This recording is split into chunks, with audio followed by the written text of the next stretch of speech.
Hi guys, I hope you're good since last video. So in this video we are going to talk about RESTs, thread and channels. In the first part we'll be explaining it, there will be a little break, and after we're gonna go through 5 different examples in the terminal for the hands-on part. Please follow along, please like and subscribe, and we can start. Thread and channel. Thread and channels in Rust. We're going to compare a little bit to Python, as we're coming from Python. So in Rust, threads and channels provide a way to handle concurrent programming and message passing. If you're coming from Python, like me, you can think of Rust threads as similar to Python threads using the threading module, and channels are similar to using queue dot the method queue for thread-safe communication between threads. Here's a concise explanation of both. So threads, Rust uses standard library thread to create and manage threads. You can create new threads with a thread :, use the method spawn. Rust threads are OS threads, meaning that they are managed by the operating system. They offer fine-grained control and high performance, but require careful handling of ownership and borrowing to ensure memory safety. While Python also supports threads using the threading module, but due to the GIL, the Global Interpreter Lock, Python threads do not run in parallel for CPU-bound tasks. So Python threads are often used for input-output bound tasks rather than CPU-bound due to the GIL. So let's go through an example of threads in Python. You import threading, we create here a function to print a message. We do a for loop. It's going to print a message with a number between 1 and 5, and after the thread, we're going to create the variable. We're going to use the threading module called the thread method target the function print message, and after we're going to start the thread with the method thread start. And after that we do another for loop here, so we wait for the thread to finish. So thread join, that's how you wait for it to finish. You will see that in Rust it's very close to what we used to do in Python. So here standard library thread, that's what we're going to import. We use a function, and after, as we can say here, we use the spawn that we've seen before, but it's going to be a closure. So a closure type. After we do inside the closure the for loop.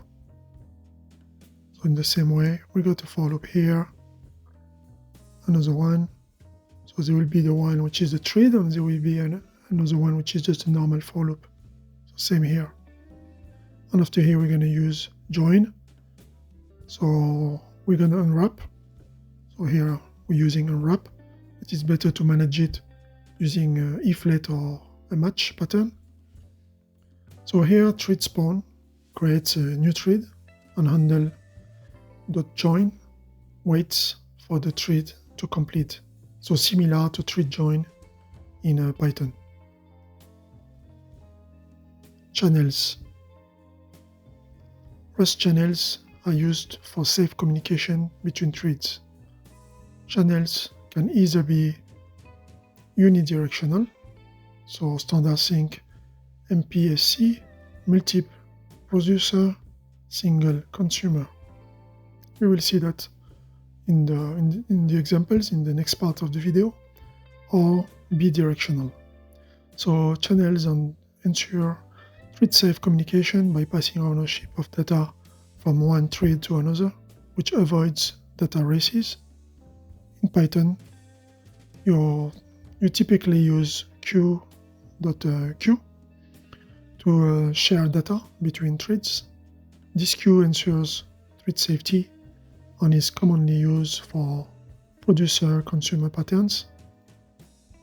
Let's see examples of channels now. We're going to see in Python using the queue.queue method. We import threading, we import queue. We have a queue variable, which is here going to be instantiated, the queue method.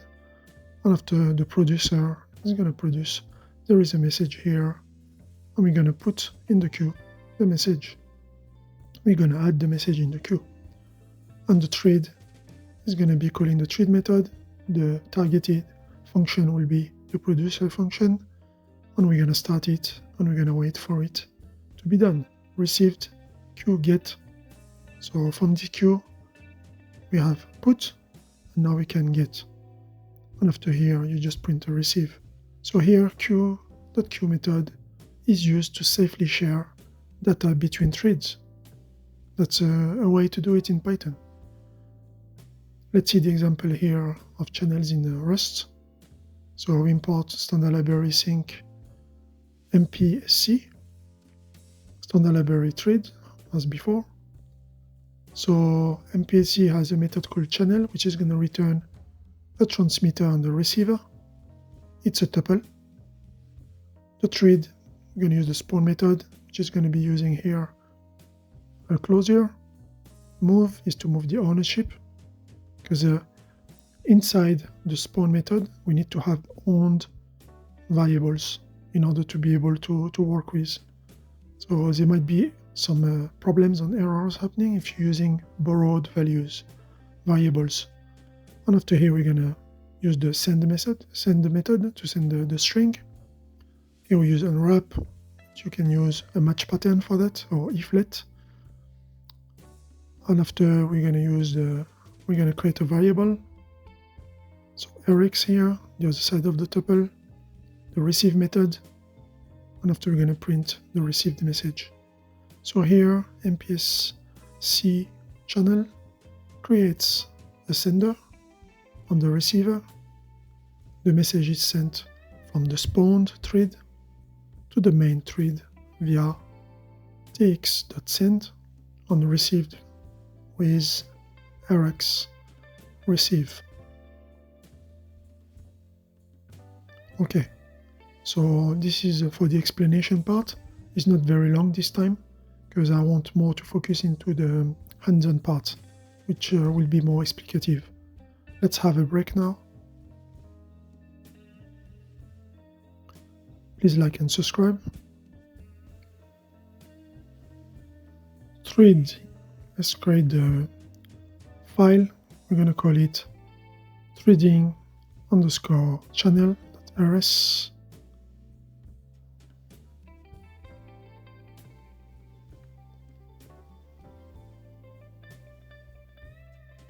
So let's do the initial imports.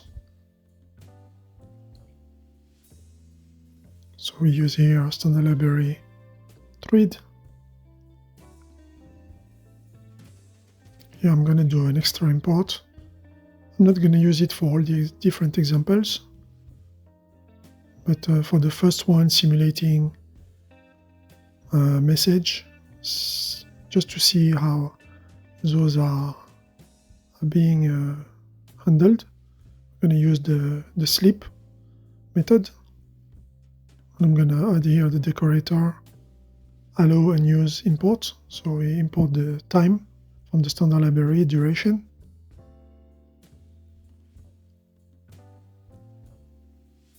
So I put the decorator on the top so we don't get the warning on the terminal. We get a clean print if we don't use it for some of the examples. So in the example one here, we're going to create our first public function. I'll be committing while coding, just to explain some different parts of the code. So here we're going to give it a long name, multi-threading, Mangakisa parallel. That's what we're going to simulate here. parallel processing.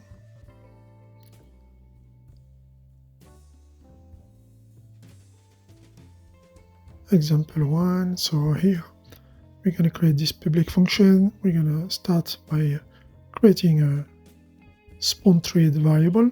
I put underscore just before it's spawned because we're not going to reuse this variable. So this is more like a placeholder. Just call it like that.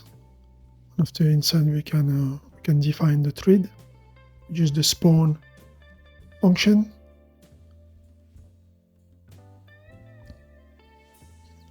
It's a closure.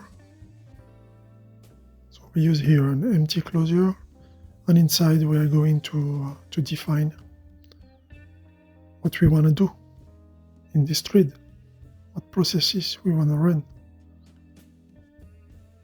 That's what's interesting with that.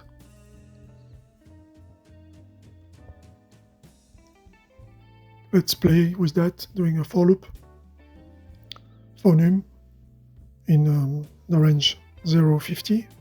50 is not included.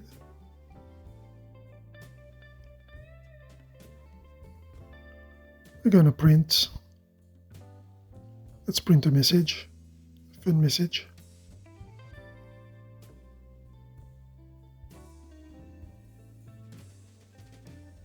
I am having, here we're gonna put the placeholder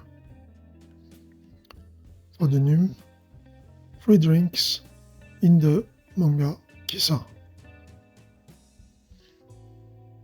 So Manga Kissa in Japan is like an internet cafe, and you can get free drinks.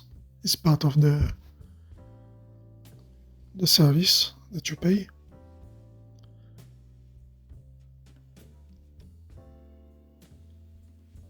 So that's what is going to be processed here and printed. That's our first variable. Let's just comment here. Spawn here is a closure. Therefore,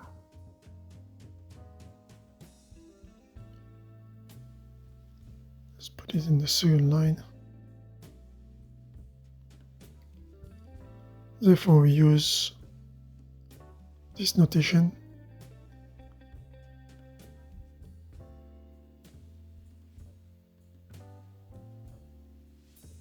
Okay, I'm going to put the dots inside maybe. So that's the pattern. That's how you have to think about it. And after, we will see that the closure also we can add some more. See it later on. We've created our first variable, spawn thread. So this one is going to run on its own thread. So the difference here is that in Rust, you can have some parallel threads running all together and performing different tasks. While in Python, you have to wait for one to finish in order for the other one to be able to proceed. So Python is single-threaded somehow.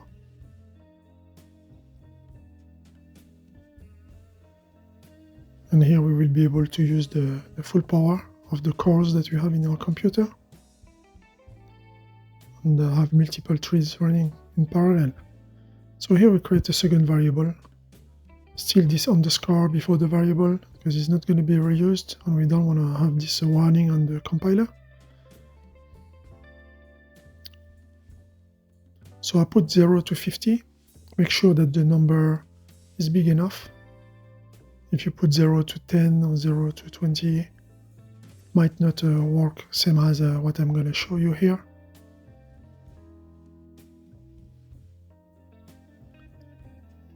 Because Rust is pretty quick and performant. So we need to make sure this number is big enough to be able to see the difference and to make sure that the example is explicative to what we want to show. So here is good. We have a second variable. And the same as in the explanation part in the first video, we're going to put here down there a normal for loop. So in the general scope. So here, whenever I use spawn, you just go into another scope. The scope is changing also. While here, the for loop down there is running in the general scope of the function. So this is very important to understand, is that the for loop can finish while the threads are still running, and you might get an error because of that. Okay. So here we have a for loop. I'm adding in cabin number of the Mangakisa. So there are some also private cabins where you can use computers. You can eat. On here we're going to use some sleep just to simulate and see what's going to happen on the terminal.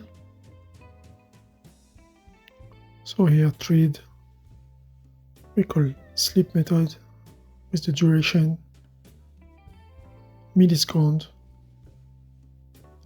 just 1 millisecond here. I'm going to copy this and I'm going to do the same for the other scope, the other spawn. Thread spawn the thread 2, and I'm going to do the same here for the for loop. For the for loop, I'm going to do 2 milliseconds. Let's push this here, and let's go to 2 milliseconds. Okay, so now we are sure that the threads are going to finish before the for loop. This is just a simple example. So we have thread here imported, using thread with the spawn method. Spawn method is a closure that you're going to use inside. Okay, empty closure with here what we're going to perform in. We're going to be printing numbers in this sentence. And we're going to be sleeping with the importation of duration. We put this decorator to not get the warning. And we're going to use 1 millisecond of sleep time. You just comment here. Sleep used only in this example. So I'm not going to use sleep in the next examples. So that's why we have this decorator on the top of saying allow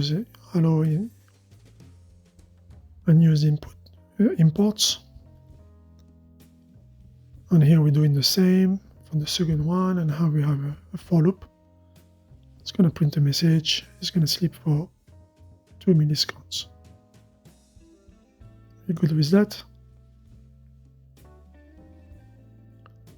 Let me just copy the function name. And let's go to main.rs. We're going to import the module and we're going to create. Let me close this and open main.rs here. Let's import the module threading channel only.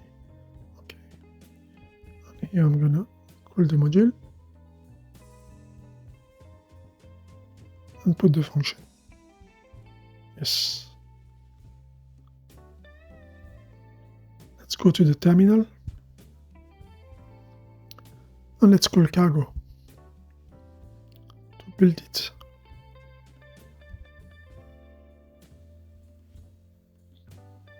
Okay, we got an error.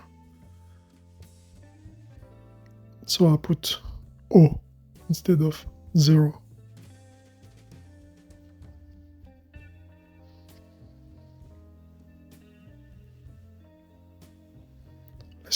Let's put a 0 here instead of O.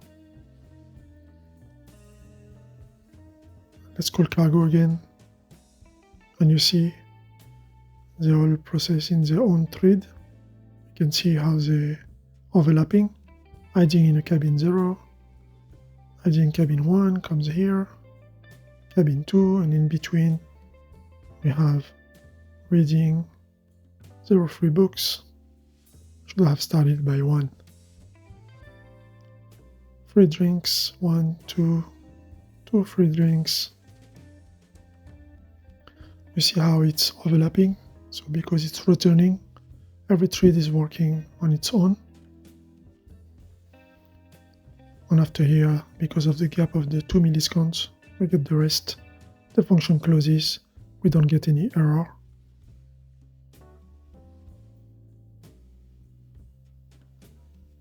I'll explain later what could happen if the function closes before.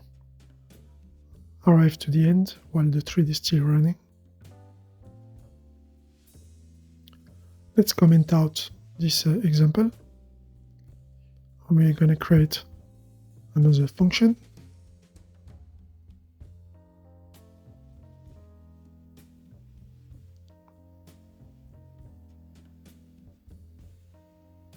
So let's go for the example 2.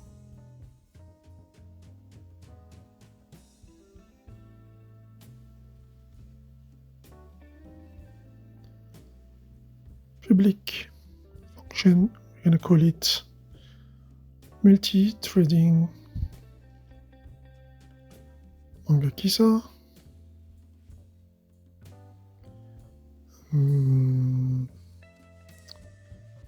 Waiting thread to finish first.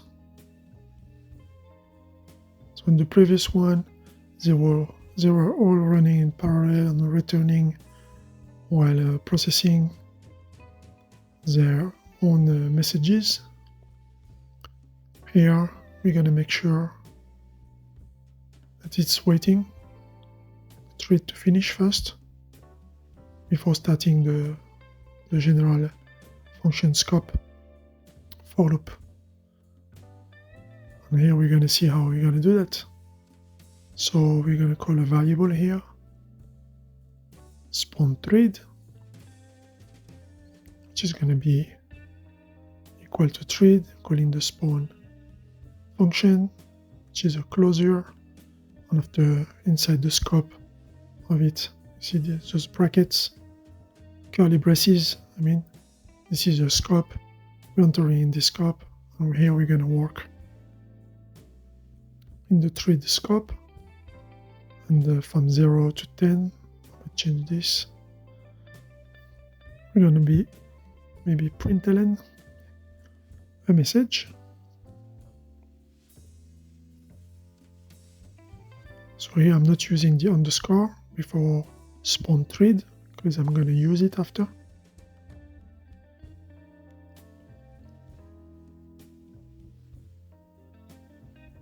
So we use the same sentence. I'm having, here we're going to put the number, 3 drinks in the manga kisa. And here we're going to be putting the number.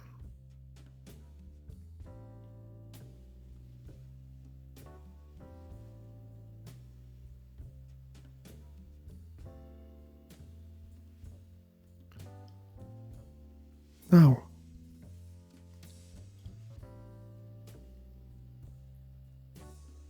let underscore, so we're not going to use here any variable, we're just going to be joining, so waiting for the thread to be done. Okay, I'll be commenting more in this notation.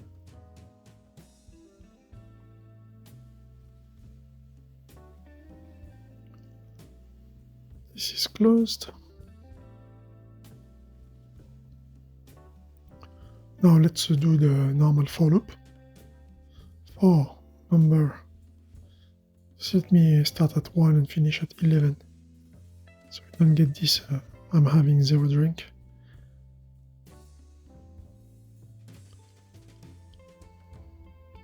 So here we're going to be hiding in the cabin maybe. the Mongo Kisa. Okay.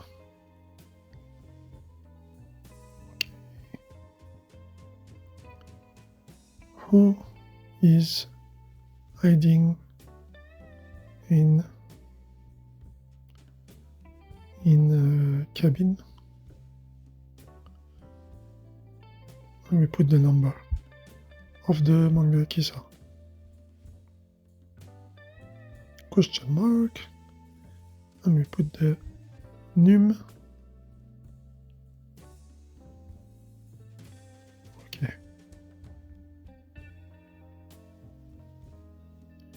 Should we comment a little bit more?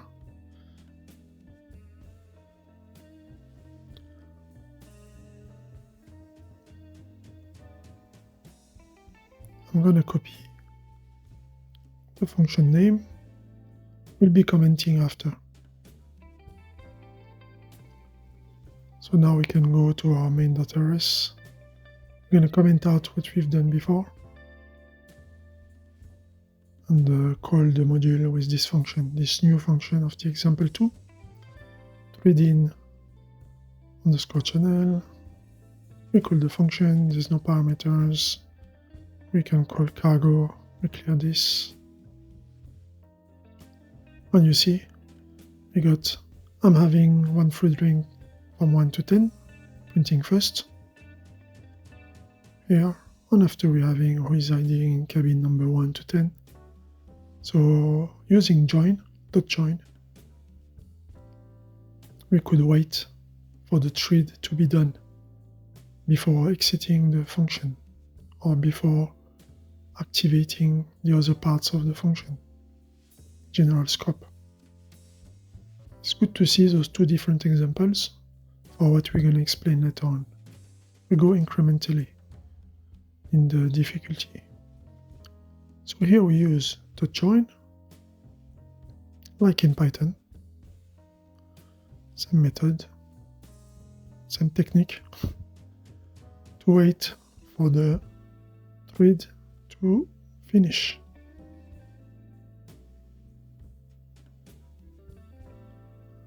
Before executing the rest of the code. As we are not using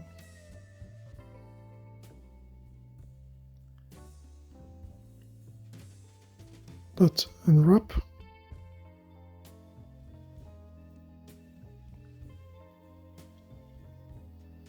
the compiler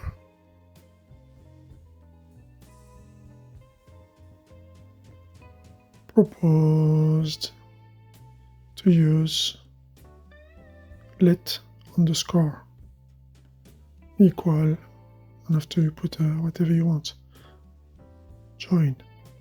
So I've run it before doing this video. I got some errors and I got this proposed let underscore by the compiler. So in Rust, now I know that this can be used.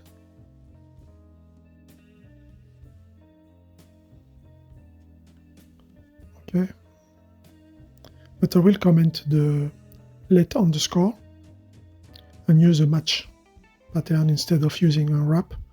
So you can also use unwrap, but I'm going to use the match to have a full control, return the error message, to not panic, to not break the app. So we comment out let underscore with the join, and we're going to use a match. We're going to use the join on a match. Safely join the thread without using, just go here without using unwrap. Okay, so without unwrap.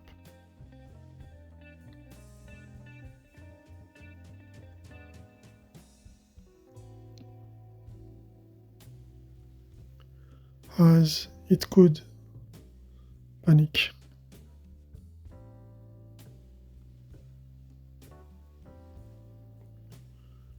If error in thread.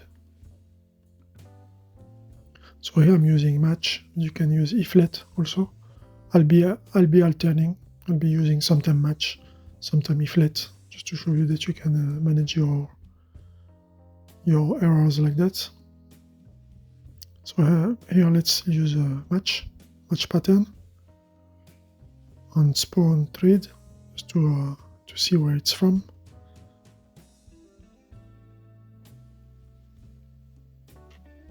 Dot join, and now we want to match OK side on error side.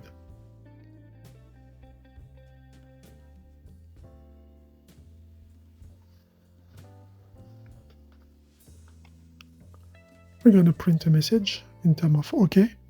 We just use the underscore as placeholder, as now we understand that we can use it. So it's good to see different ways of doing it. As I've been using any word, so any string,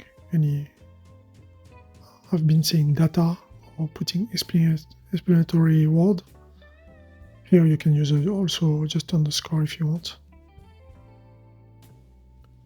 Okay, and let's do the error side. It finished successfully. So we'll get this line between the thread and the other for loop running. And here we're going to print the error. Use not println, it's an error, we use eprintln. This is going to be just saying error joining thread, which will actually never print, because I'm not going to be displaying the error. There won't be any error. It will be just working fine. You can play with it if you want to activate the error side of the match pattern.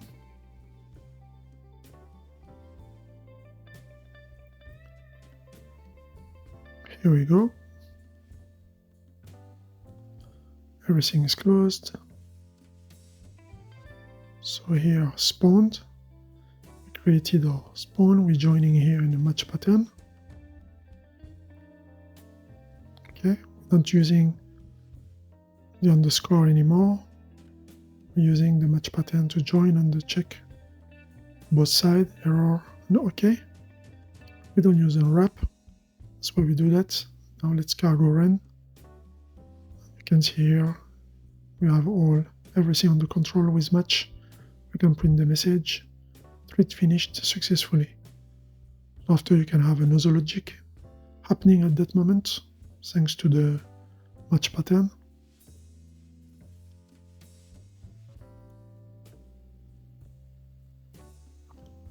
Let's go back. Just need to find where is the here. And I'm going to comment out this example, and we're going to go to the next one.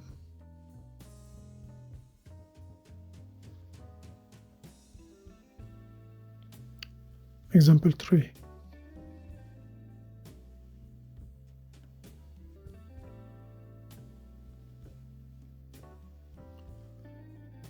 So moving ownership of variable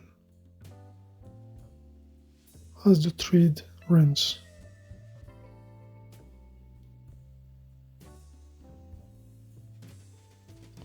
In another scope.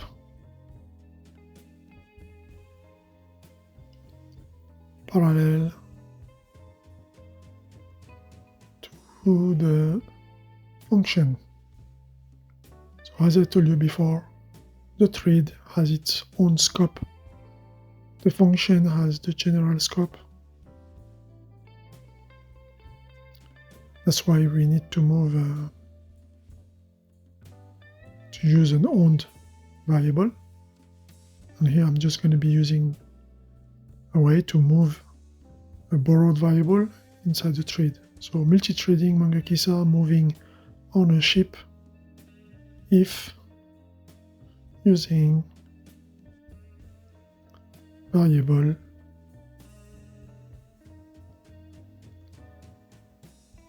so we're gonna this time use a parameter. That's why I say if using variable. It's more if using a borrowed parameter. It will be a vector of U64.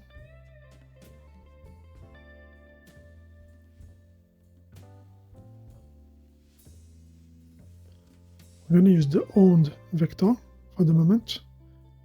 And later on we will be starting to use the borrowed ones. So let spawn thread, still the same here, spawn method, which is using a closure, and after we're going to be returning our print in the scope, which is this one here.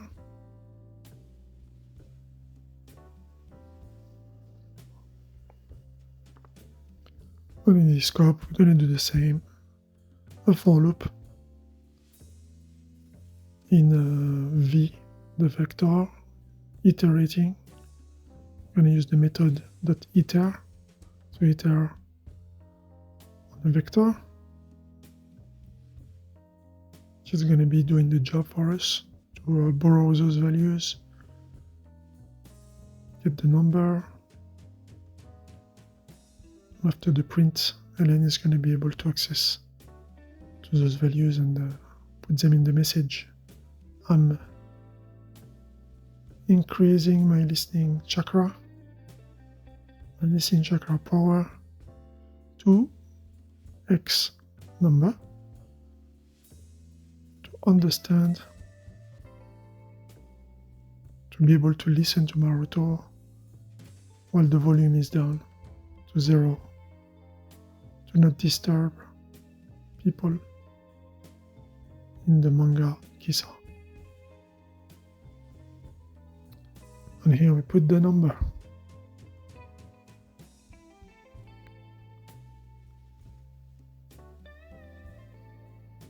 That's good.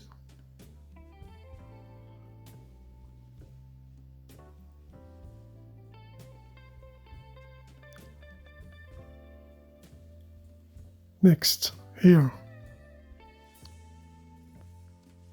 let's say it like that.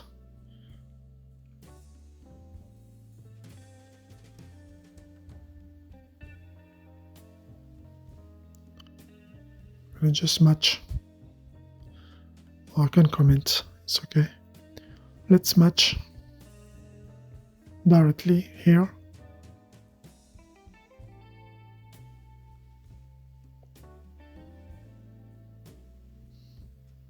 So you'll be matching on spawned thread, but join. So I'm going slowly like that, so you can understand what is going on, because we'll be adding one keyword. That will be the change compared to the example that we did before. We still have here the OK side, which is going to print a message. So for the moment, you're just telling to yourself the same as what we did before, but there is something that we're going to be adding just after. I want you to see it as a copy of what we've done before, and after adding that little keyword. So here we get the print on the OK side, thread finished successfully. We've seen it before. And in the other side, we're going to print ePrint, Ellen.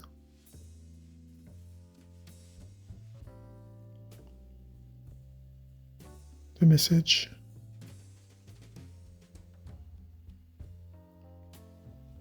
Error. Joining thread. Okay. And we use the debug.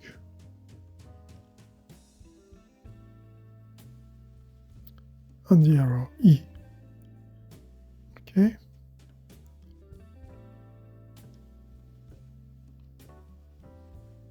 So here you have to tell to yourself that we have passed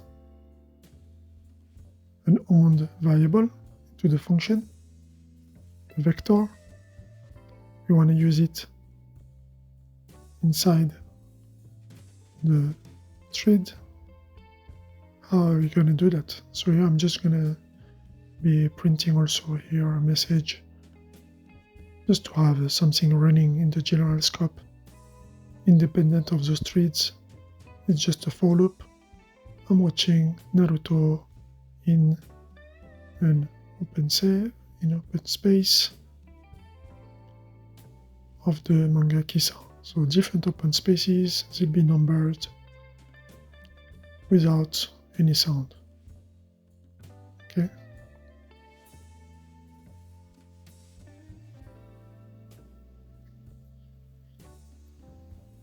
Let's close the comments to not get the error that you always get. We forget to close those.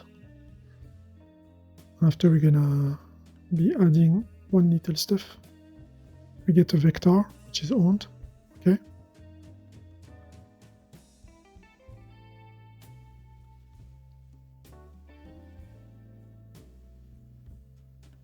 And here I'm gonna comment. So here, because we use an owned vector as the function parameter, we will move that ownership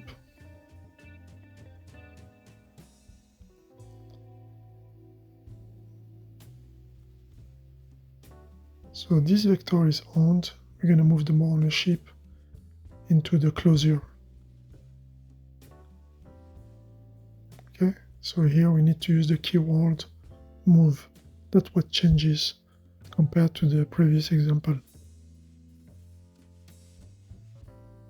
So that here V, we can be able to use it and have its reference and have this iteration done around it. Otherwise, we won't be able to use it. Okay, there's different ways to do it. You can also clone the variable just before and after still move it, but you're moving the clone of the initial variable. So now V is owned in this scope. This is because we're changing the scopes. As I told you, the thread has its own scope, so it needs to work with an owned variable. Okay, can't be borrowed.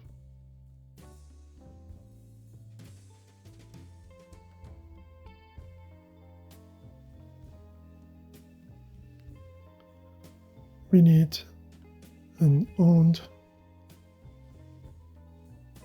variable in the, just gonna put it here, in the thread closure.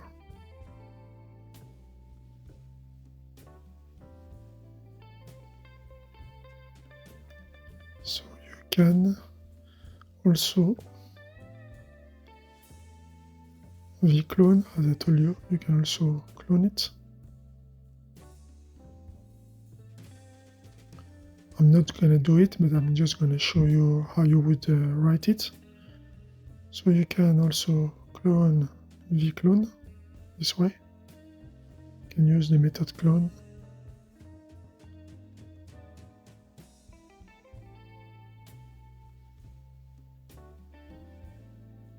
What we are trying to avoid here is issues with lifetimes.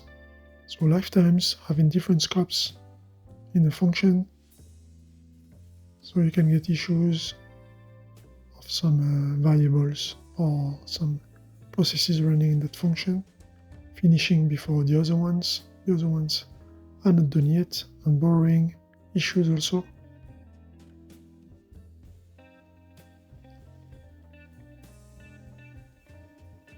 So different scopes, issues. Just to summarize it. So, or you can use clear lifetimes. You can also use lifetimes instead of cloning. It's more of a headache, as you can just move the ownership, which is what I'm using here. That's the easy peasy one. Best, easier, cool, nice, whatever you want to say. For me, That's how I see it. Or you can clone. So, or you move the ownership with the move keyword. If you clone, you will use the move keyword anyway. You can also use the lifetimes. So on the top of the function, you're going to be using the apostrophe. Okay, static and apostrophe to move the lifetimes. Okay, somewhere else, other, then the thread. It's fine.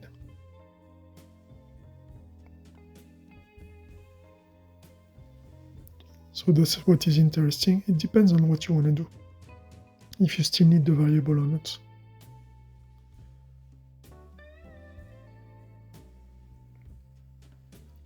Lots of comments. Very long story. So we are done with the long story.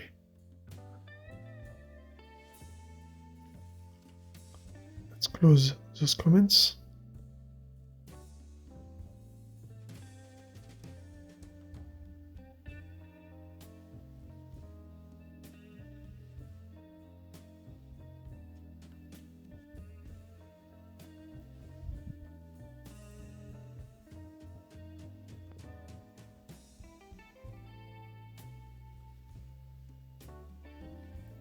So here we're moving the variable so that we can iterate in this scope and disown the variable. I'm just going to copy the name of the function and we're going to go to the main.rs in order to call this function.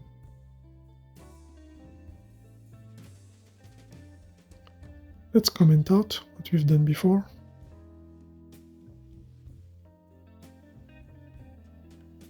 So threading channel and the function.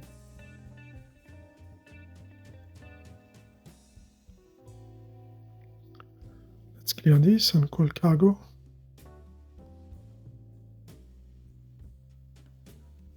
Cargo run.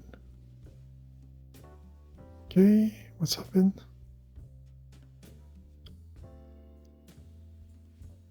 So the error here is the vector. There's a parameter, input parameter, we forgot to put it in. So let's put the input parameter, which is a vector.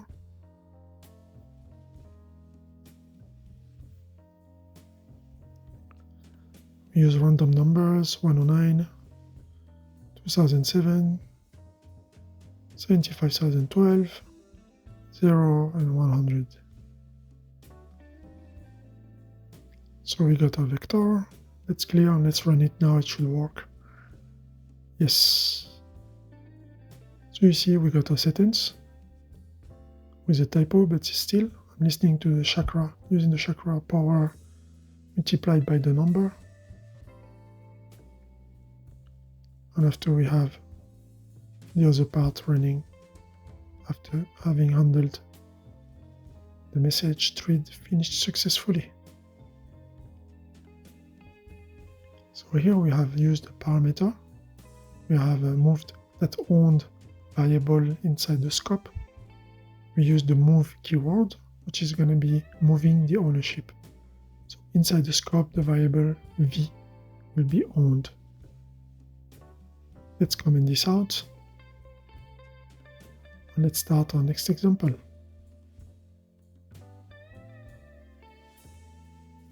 Example 4.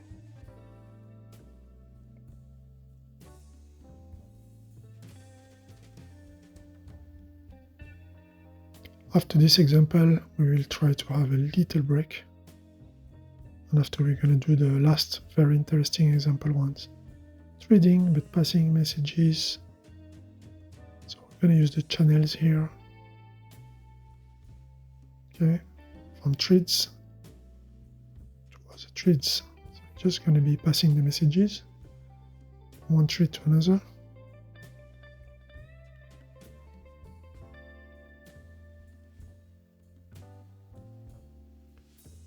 So we need the special import that you've seen in the explanation part of the video, and PSC. So standard library, sync. From sync, we're going to import mpsc.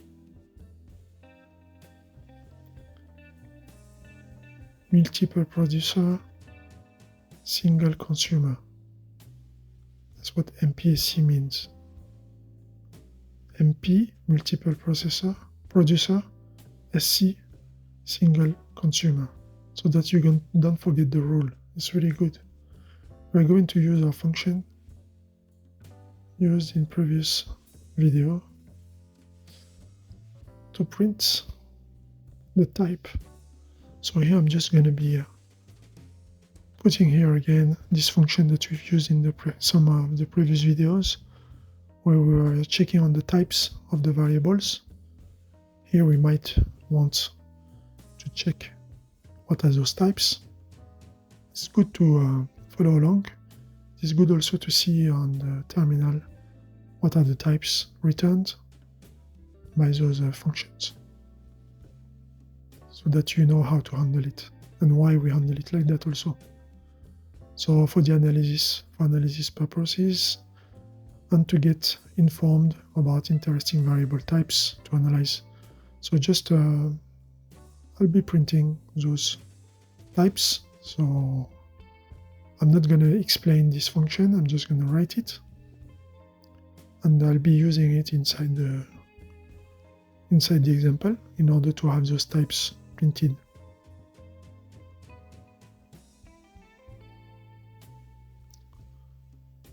So this is called, now you already know, you've seen the video, generic types is part of the playlist already. And we're going to use the standard library here in the print directly to get this type printed.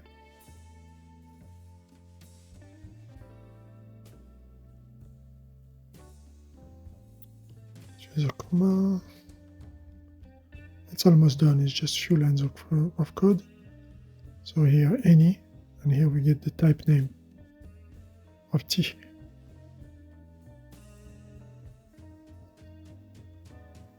And that's it. So I'll be able to print the types. Now let's create the public function. I'm gonna call it threads message passing. This time is a short name. And we're gonna put a first name. It's gonna be a borrowed str, so it's just gonna be a string literal. Let me comment a bit here.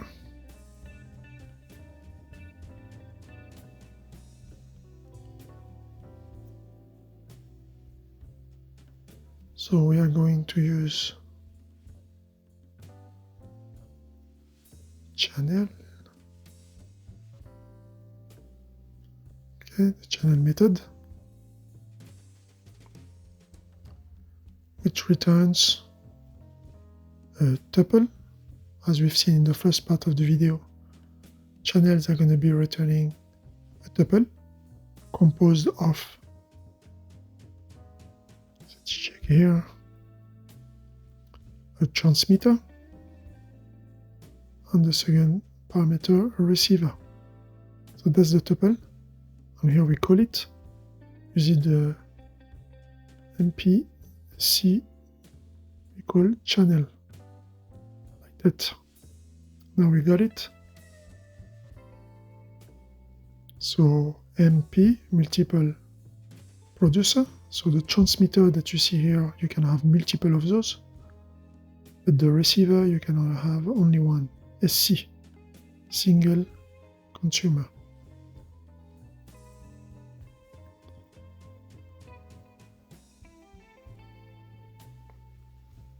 So this is our simulation of Kafka.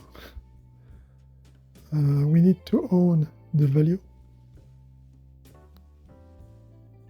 and have owned value moved in the thread. You already know it, but I prefer to repeat it. so compiler won't cry. Now I can just say it this way, but you understand why we need to do that. The thread has its own scope, so it needs to work with owned variables. To do that, we use the keyword move.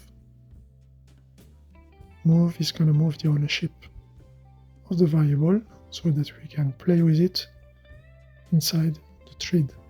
We can do whatever we want. Okay, more than thread.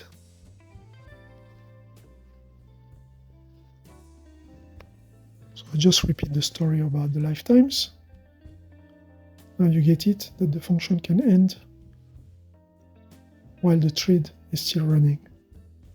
This can create an error of lifetime. It's not going to compile.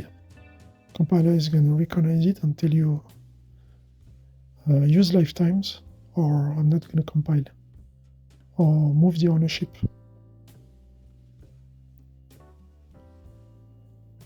Which can cause lifetime issues.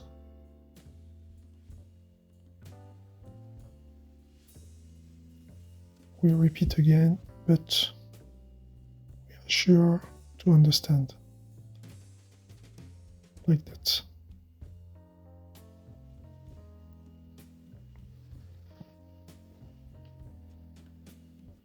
So let's create here a string.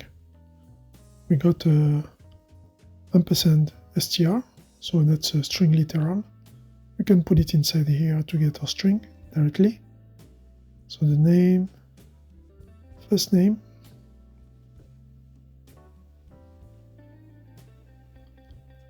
so here I can say $str equal string literal.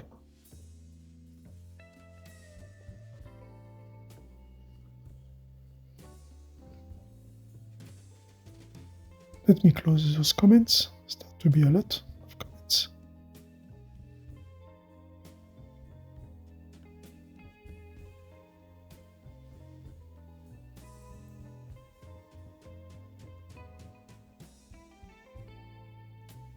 So we don't need here to use any variable. Just let me just explain it. We can thread directly as well.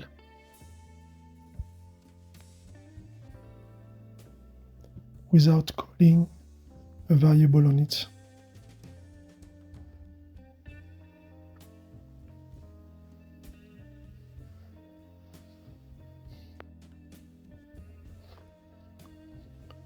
Without calling any variable.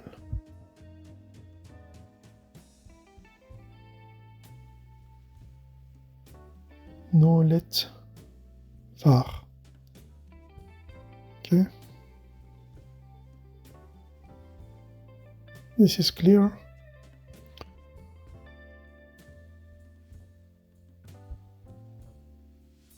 We close it and now we can continue.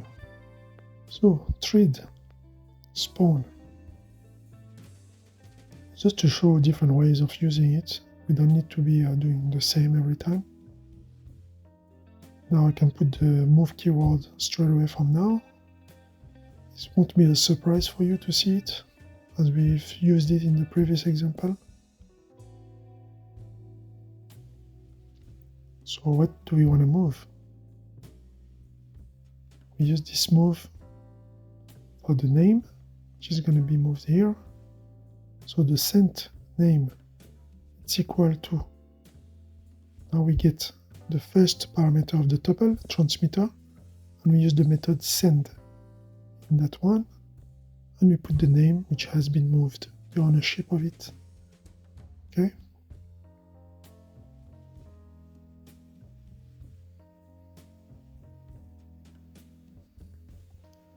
Now let's use our magic function to print the type. Use the reference of the sent name, and we're going to get the type. So here it's interesting to know the transmitter with the send method. What type does the send method returns? this is an interesting variable to check.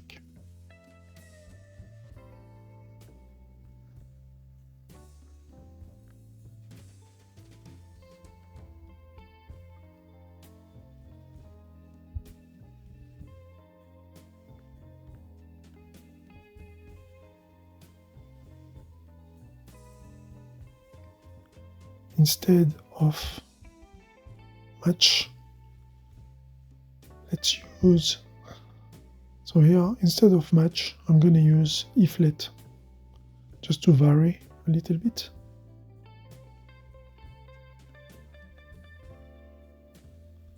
Let's use iflet so we can see it also. Way of matching.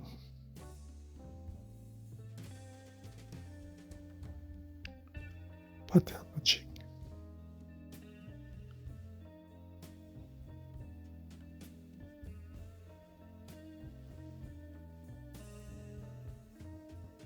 So we could use unwrap, but we're trying to not in this playlist use unwrap, to use controlled ways of handling errors. So if let error, we put the E placeholder equal to sent name, that we're going to evaluate sent name. If there's any error, we're going to print an error message. Okay, put the comma.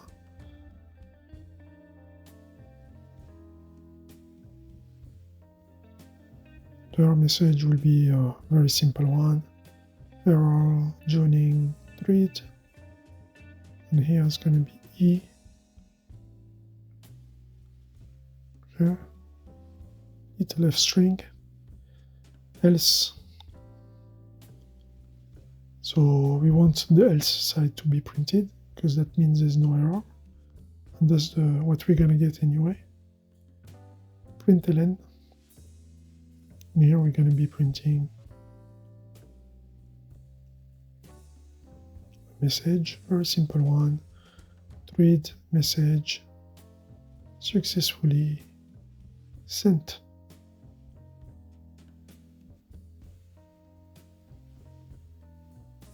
Sent name.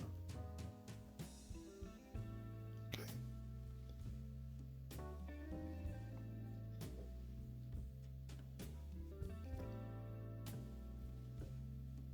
Okay, so I have to be careful here with all the curly braces, the brackets, colons, and everything, not to get confused. We have sent. Now let's receive. So the message is sent, is somewhere in the matrix, and now we're going to try to get it. So let received name equal receiver. That's the second part of the tuple of the channel, and we use the method receive recv, which is receive. Also, this is an interesting variable to check. We're going to print the type of this variable. So we get the reference of received name.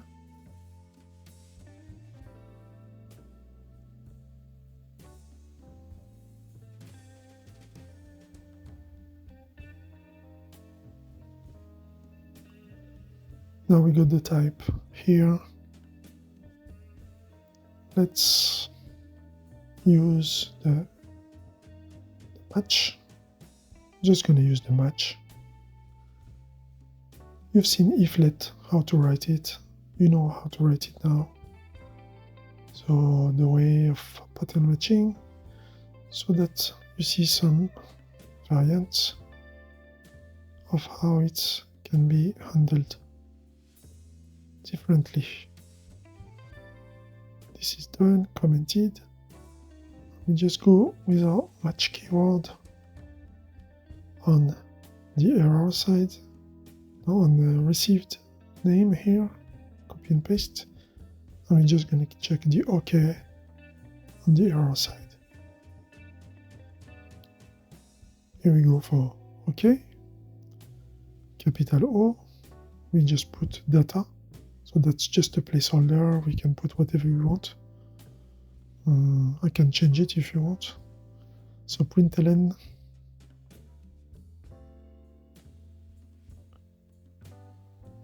we print a simple message.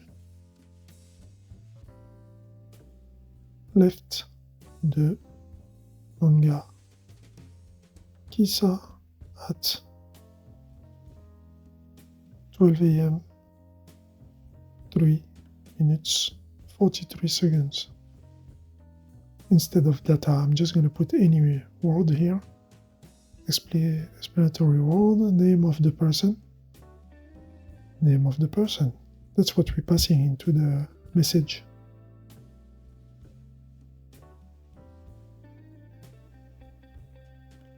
Name of the person is just a placeholder, but it's very explanatory because we're using as a function parameter a first name.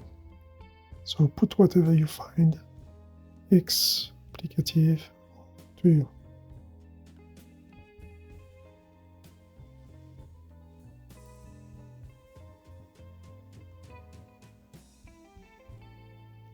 And we're gonna do the error side. It's E, and we're just gonna return a println, simple one, ln,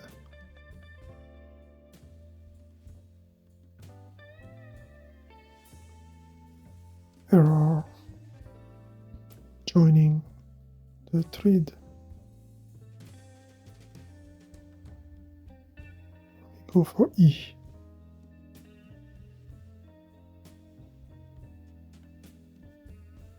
Okay, we are all set. Might need to close all those comments.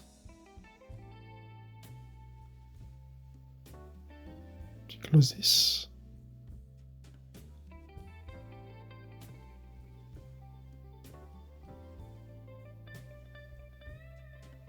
Receive name, receiver, recv method, print the type. We match on receive name. If we match, we print this message. If we don't, we print this error. Here also, we have some comments to close. We move the ownership of the name here.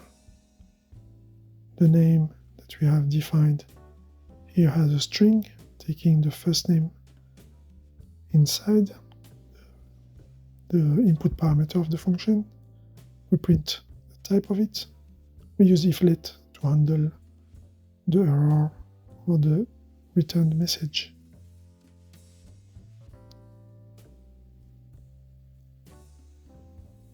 Okay, so what is transmitted is only the first name. You see in the method send, we send the name, and in the receive, we receive it. So we have our function here. I'm just going to copy all this.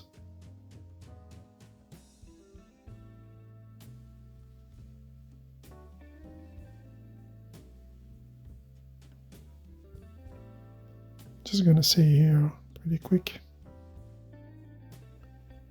or use static. So here we're using move, but you can also use lifetimes if you want. So static lifetime reference, just going to show you how to write it. So the input parameter would change to first name, ampersand, apostrophe, static, and after we put str. So that's the type of it now. Okay. What I've changed. Same for the function.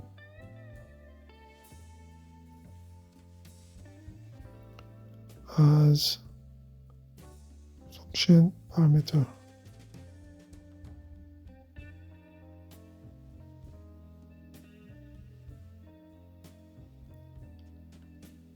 And declare here the name variable.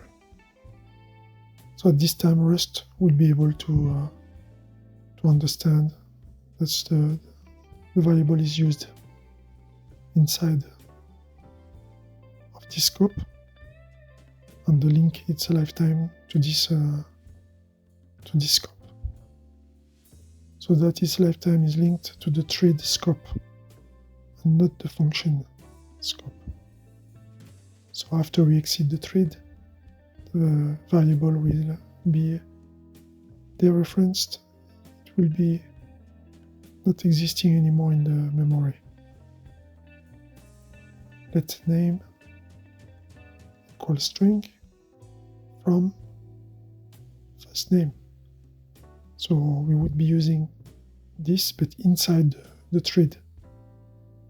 See up there we have defined it outside. Move keyword has moved it inside, but using static lifetimes, you'll be able just to do everything inside the thread.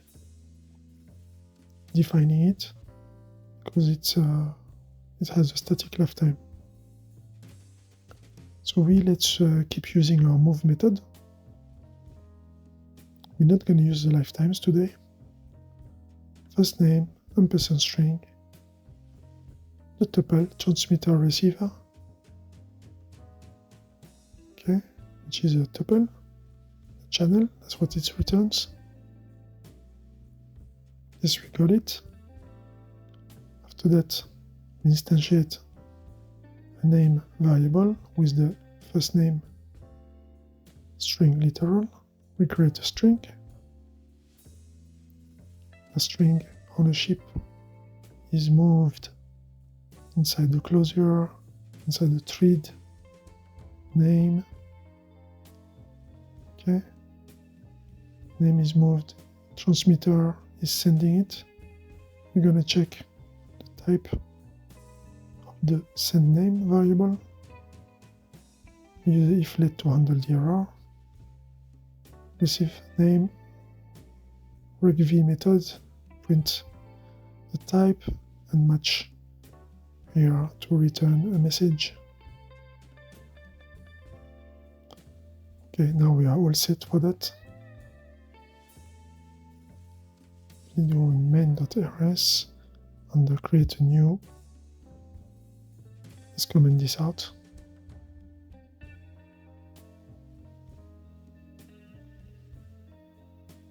So trading channel, okay. And the function has copied it. Here we go. First name.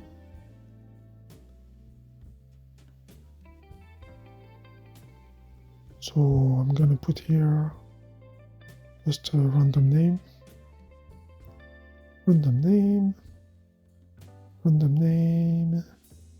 equal, let's call it Junko. Okay, so we got our first name. It's a string literal, it's an ampersand str, it has the double quotes around it. String literal. Okay.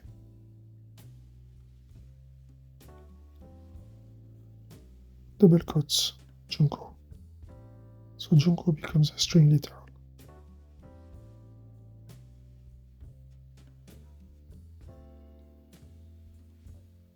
Let's call cargo and see if we have some errors to fix.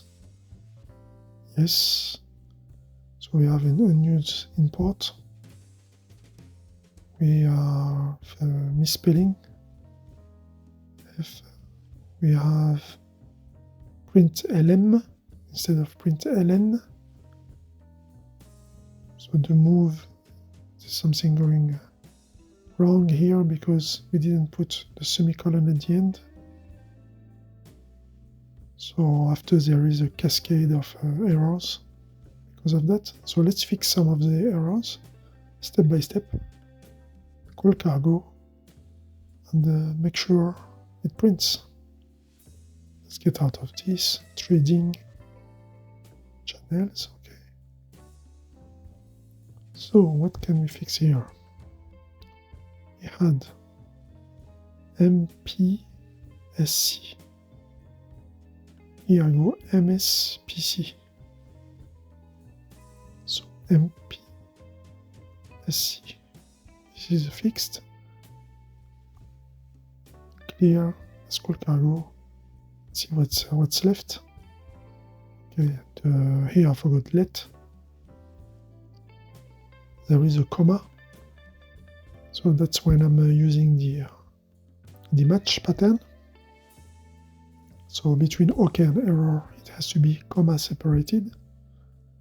So when you use println, you don't need to use the semicolon. And here in the thread, I need to create the scope with the curly braces. That's good. Good to see some errors. Let's go and fix them. Fix those step by step. Let for here. So we are done with the main.tf errors. We made so many errors. That's good. And now let's go. Here we got. I still remember. So here in the move, there is the scope. Let's create this scope. So you see with those curly braces and everything, you can get confused. The scope stops here.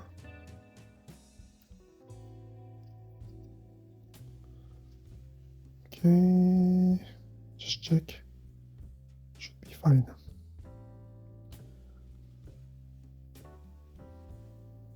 After we had the match pattern, no semicolon.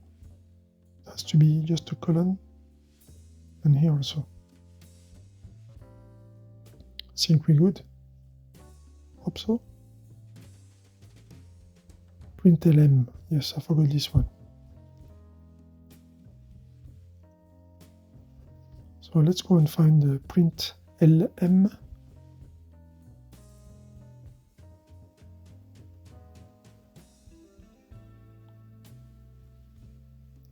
Println, here.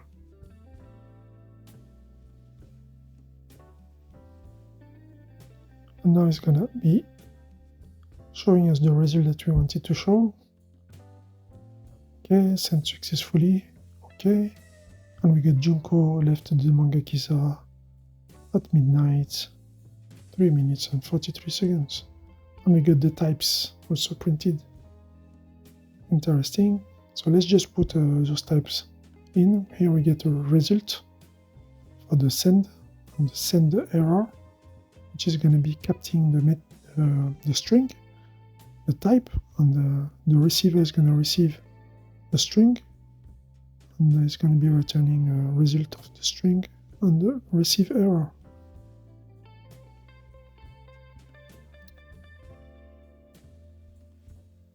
So here the send method first.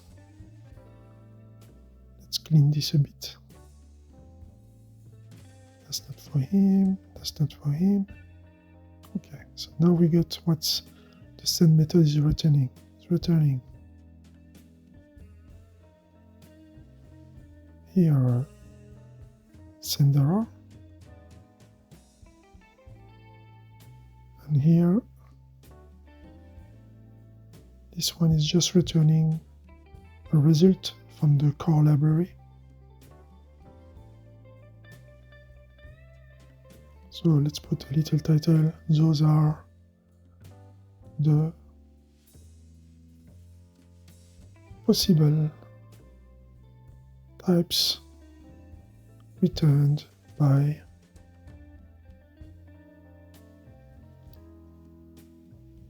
the send transmitter. When we use transmitter.send, that's what we get from the channel, from the transmitter. Okay.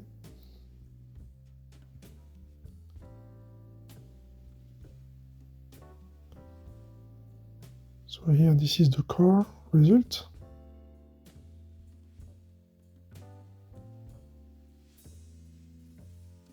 Here it is. MP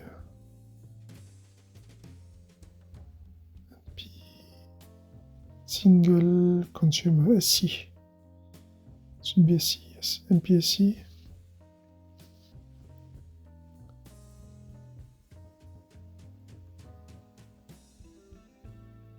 Send error. That's what we get here in terms of type returned. In case you want to handle it a different way or play with it. And here we got also the receiver. Here we just need to get rid of this line here, the first one. Here we go. So here from the car library result, get the result. And here from the MPSC,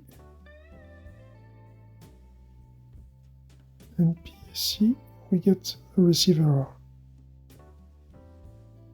Okay.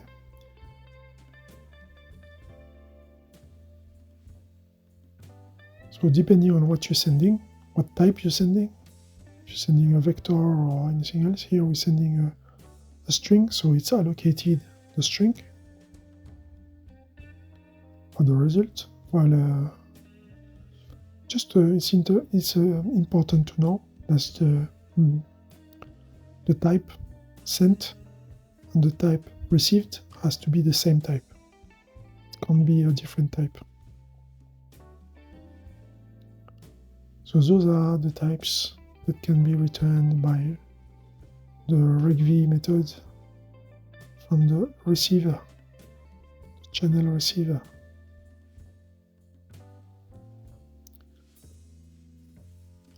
Okay, we're good with that.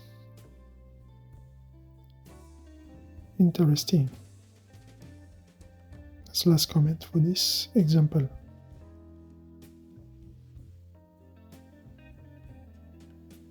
That's an interesting example. The name.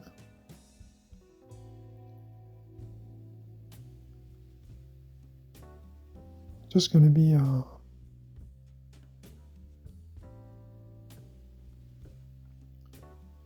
printing this name.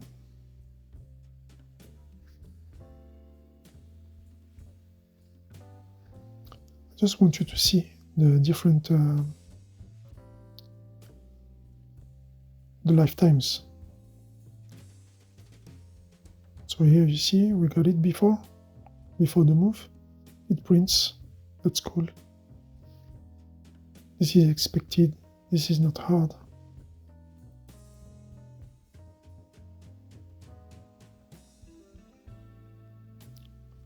Let's try to print after the thread has sent name after move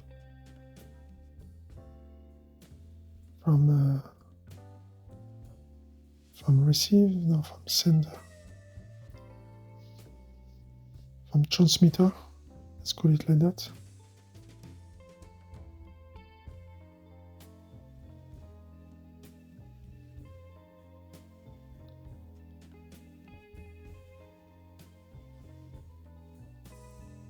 Okay, so we will get an error here.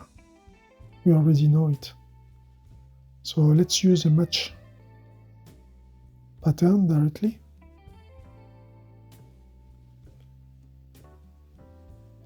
So we're going to match name,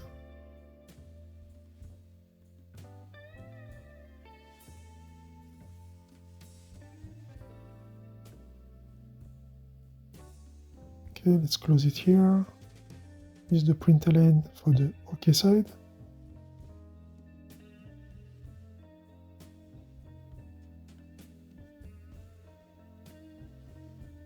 I'm going to call it word. Let's put word here. Okay, a comma. we do the error side.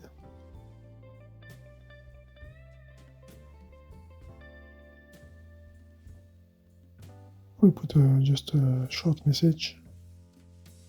Sorry, mate.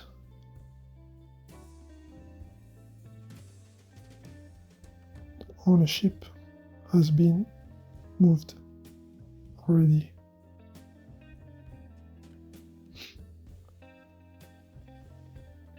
Look at the error message. Not sure it works. I'm just trying here. If there is anything happening at the compiler, we're going to come and modify this.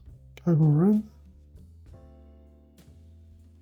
So expected string, struct string, found enum result. So we might not use a result actually.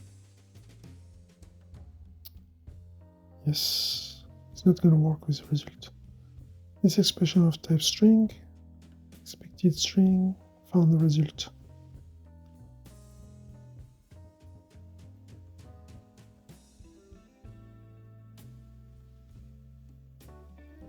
We need to check if it's returned something or not. So result is not the one that we should use. So let's modify this for sum, if it returns something or not, or not, or nothing. Here we just print a message.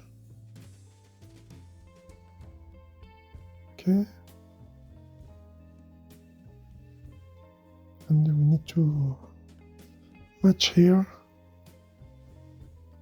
We need to use an option, not a result. Option, not result. I put it together. Not result. No. Okay.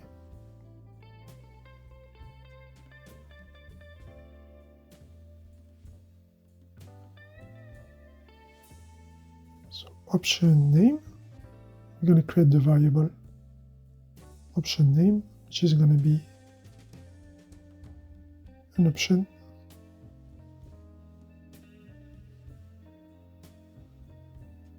No. Here, ampersand, I put option, ampersand string.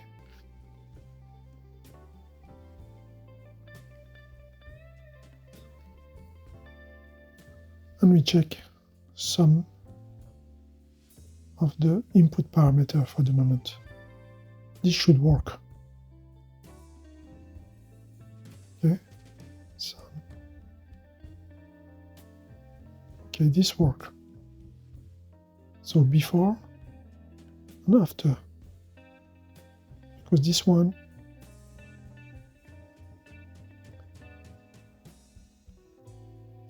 is just an ampersand. It's just a borrowed value. Borrowed string literal. That's why we can print it. But what about name? Name is the variable that has been moved. So that's a string. So here let's check option string. And we check on name, the one that has been moved in the transmitter. What do you expect? Yes. An error. It's not going to work. It's not going to work here. Move occurs because name has type string, which does not implement copy threat. So moved in closure tells us value used after move. So after move, you can't use it anymore. So this is just to make sure you understand about this issue of lifetimes, that the thread by itself has its own scope. Whatever is moved in is gonna die after we exit that thread scope. So outside of it, you can't access to it anymore. Okay, I'm just gonna get rid of this attempt to show lifetimes. I hope that you understood at least.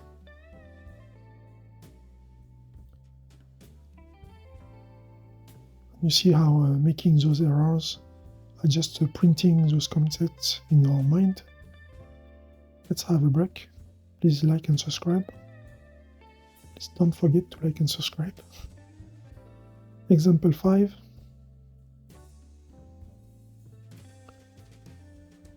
This is the last example. So last example means the most interesting one for this time, I mean. Using more cores to compute a result.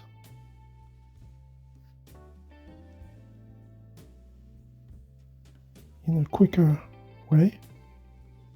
So that's what you're going to see also in the documentation or in some other tutorials about Rust channels. Is trying to compute or make some calculations in a parallel way and to sum up the result at the receiver level, at the consumer. So a quicker way using multiple transmitters and one receiver. Okay, so we always have only one receiver. But for the transmitter, you can actually clone it. You can make many transmitters, as many as you want. As many as your computer can handle. Okay? So one receiver, but producers can be multiple. We use that here to make heavy calculations. That, you write it here, that the most powerful quantum computer on Earth can't perform, but Rust can. So don't believe this part of the sentence. This is kind of an example of just saying that you're in data science and you're working on something asking a lot of resources. You need to work on parallel and to get the result all merged together. So our rule here is multi-producers, single consumer. Okay? Just keep this in your mind when using channels.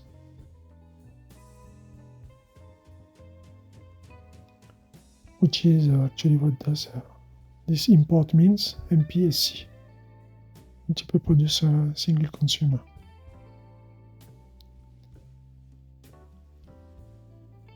Let's close those comments.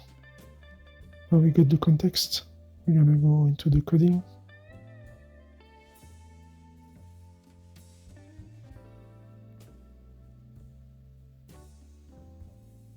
Use the standard. I might need to put this on the top of the page instead of re-importing it every time, because I'm commenting out the previous examples that we've used. So I'm just gonna put it on the top here. Let's use the allowed and use import on the top of it, if I don't use it in the future, which is not here, because here this is going to be the last example.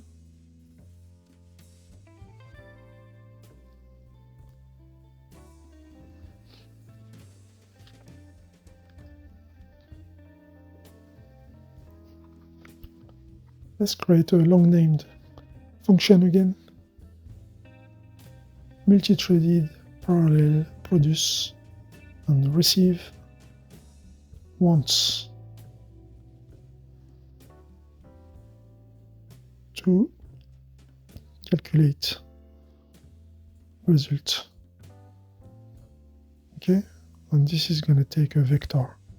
It's going to put a vector in v. It's a borrowed vector this time. We used an own vector before. Here it's a borrowed vector, a U64.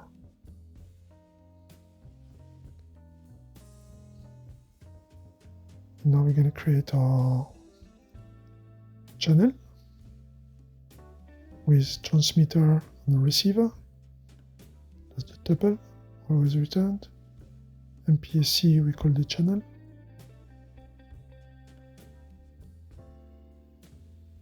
This is done. Now,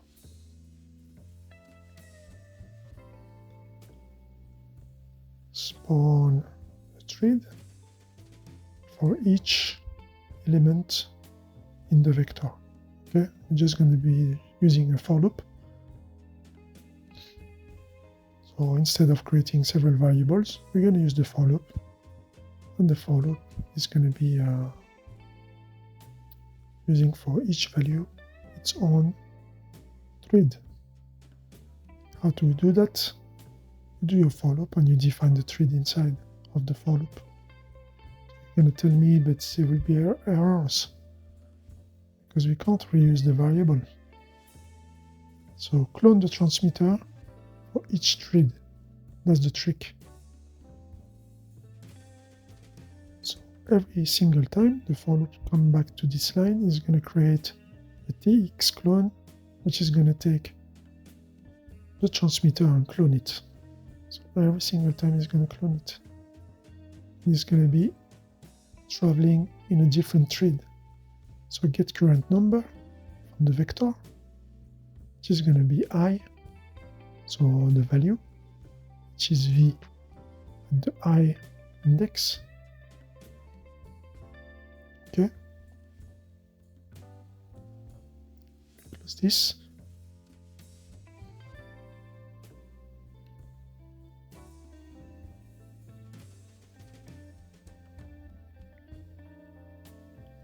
After we're going to be straight away sending this in the thread. Thread spawn. We're moving the TX clone inside.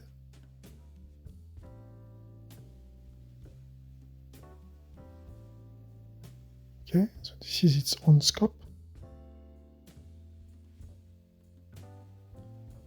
Simulate a calculation that no one can do on Earth. I'm going to use secret numbers, and those numbers are something too hard to make to any computer, but Rust can do it. So let result equal value multiplied by, no, not those, 207, 109, and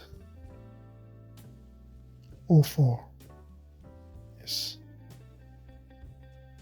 So this is a special code that is very hard to perform, asking a lot of compute power. So just imagine it. Okay. So send the result via channel and handle the errors. We're going to use if let instead of match. Is the same this time.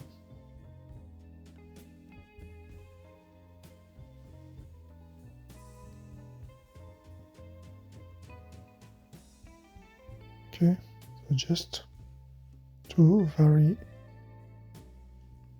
can use match if you want.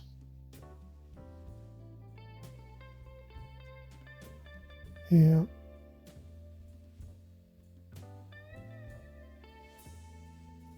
let's get those lines of comments to see all in once. Okay.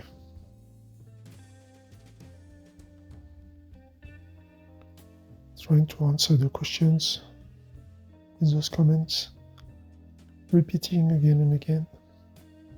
If let error, we handle the error, we check on the cloned transmitter, we send the result, which is the value multiplied by the circuit number, and after we print here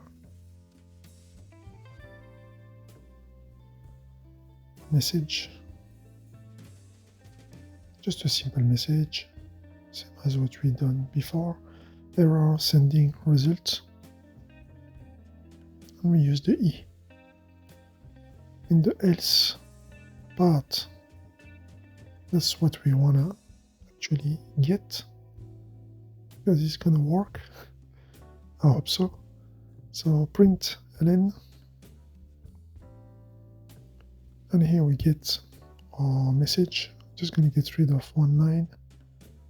Here, let's get rid of this line.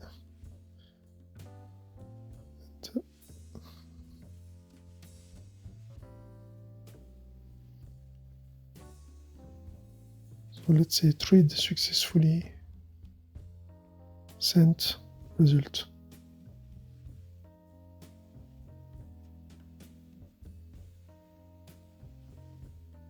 And here we go with result. Okay. So we've sent those calculations made in different threads. It's in the space somewhere it needs to be received. So initial transmitter has never been used, as we just cloned it in the for loop.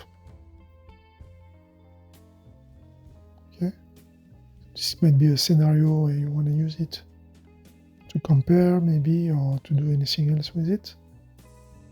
Therefore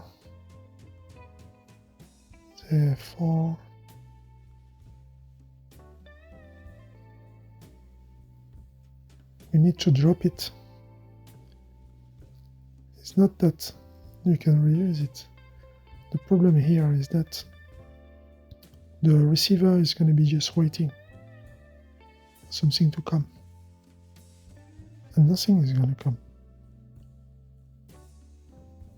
So we need to make sure. So otherwise the receiver will be still waiting to receive something.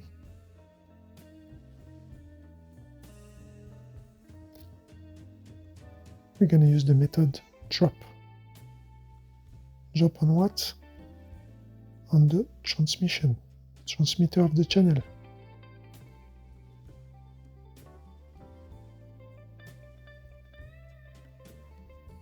Okay.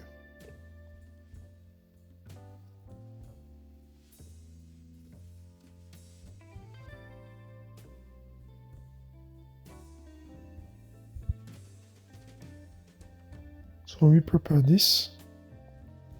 Let's say we prepare a variable to collect the sum of the results.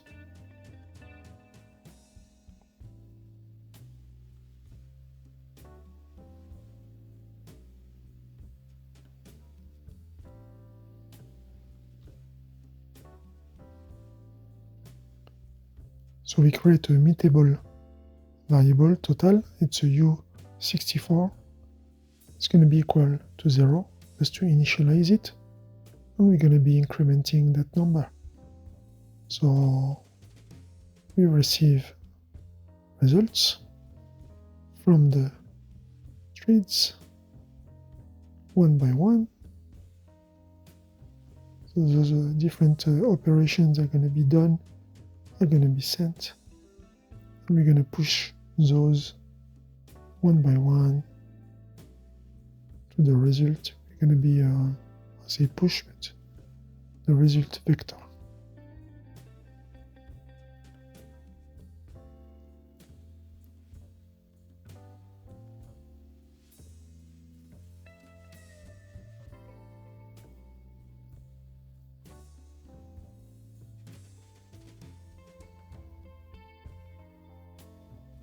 We ensure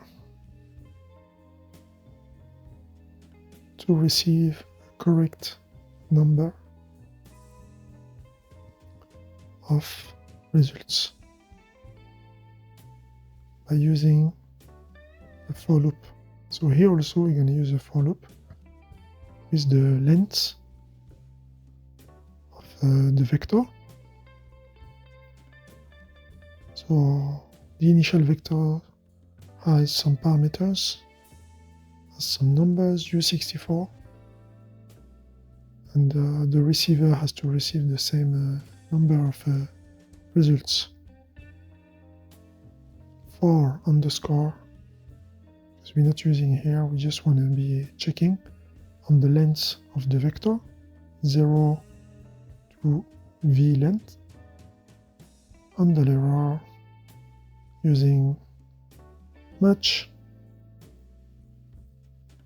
So here we will have a match with an OK side that is going to be summing up those totals incrementally, while the error side is going to be just returning an error. So we're going to match on the receiver. So I say push those in one by one to a result vector, but we're just going to increment total. Just going to keep it simple. So collect the received data, summing it up in total. Okay, that's what we're going to do. I'm not going to use another vector. Change my mind.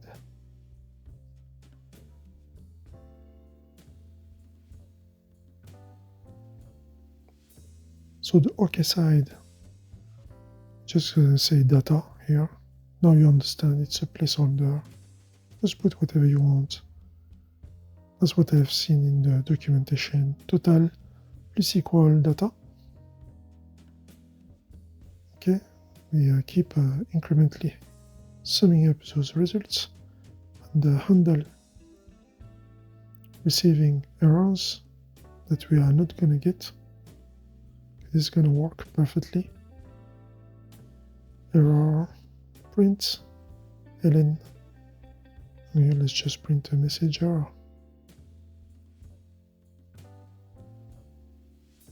So when the function starts to become long, you can get some issues with those curly braces and the parentheses and everything, as we are not using VS Code, something like that.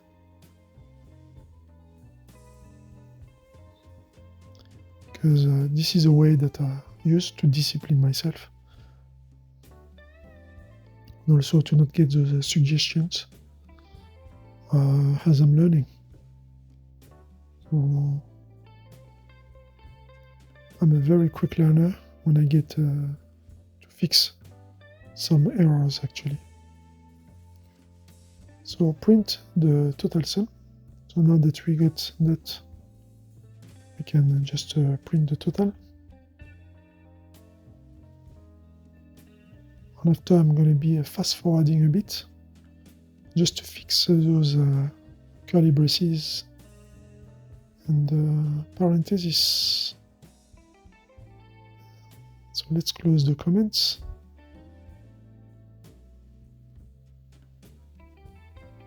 Okay. I don't fast forward this part. This is okay. You want to see it. Let's get rid of this maybe here. Let's fast forward.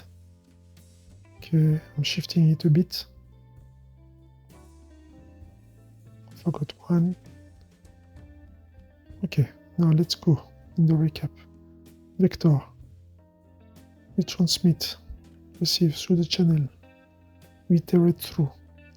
In the for loop, we're going to clone transmitter. Okay, all the different variables in this vector. We're going to get the values. The values are going to be multiplied by the secret number in different threads.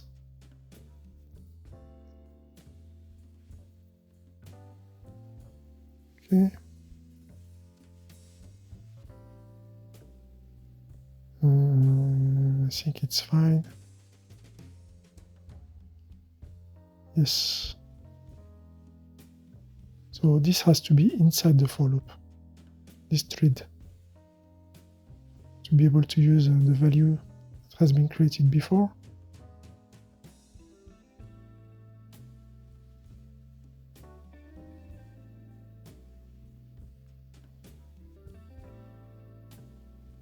Okay. Still need to check some stuff. That's why I'm passing through the function with you. And now we are at the end of the spawn, and here we are at the end of the for loop. Okay, here is the end of the for loop. And after we drop the transmitter. So here we do the for loop on each variables. We do the spawn, the calculation. We use, so this indentation is good or not? Yes. Okay, this is the for loop. We're good. So we clone, we check the values, we multiply those values in the thread scope, we check in the thread scope, we send the results.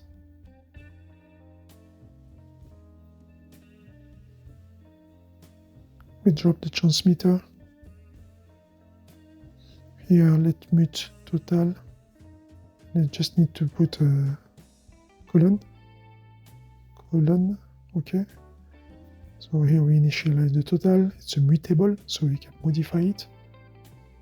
We do a for loop to make sure we get all those values, and we receive those in the match pattern, and we increment the total that we're gonna return at the end.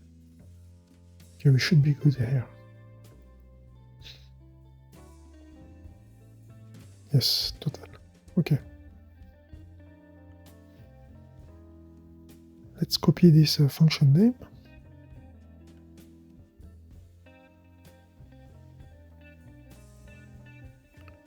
Let's go to the main.rs.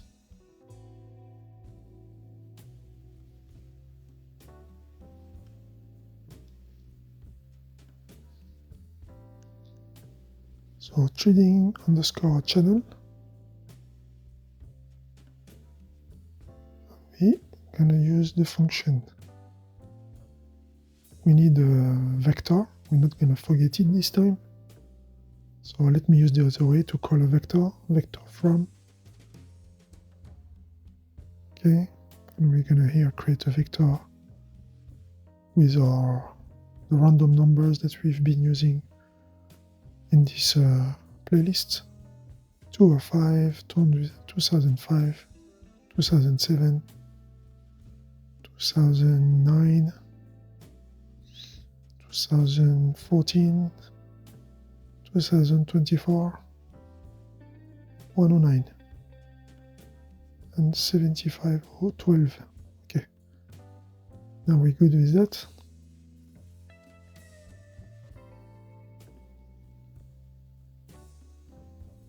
So here we create 7 transmitters. So it's a multi-transmission, because at each single variable there will be a thread created with a calculation.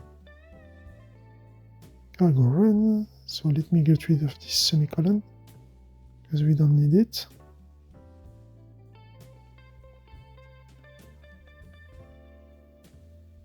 This one. And now let's see what's gonna happen. Yes, it's not a owned vector. So let's go back and indicate that is a borrowed vector. So we're gonna borrow it with the ampersand reference. Now we're good. Let's clean this and print. Okay, so we got our amazing calculations done, and everything has been, this is the last one, and everything is summed up in the total. Okay, that's how the receiver gets it. Good, so congratulations for the people who arrived to the end of this video. So you've seen in this video how to use threading in Rust, how to use the channel. Channel is also interesting because how it can gather all the different actions in one receiver, in one consumer. Can be interesting. So we're gonna stop here for this video. Hope that you liked this video. Please like and subscribe. Don't forget to like and subscribe. We need more likes. And see you next time for another have a break, have a rest session.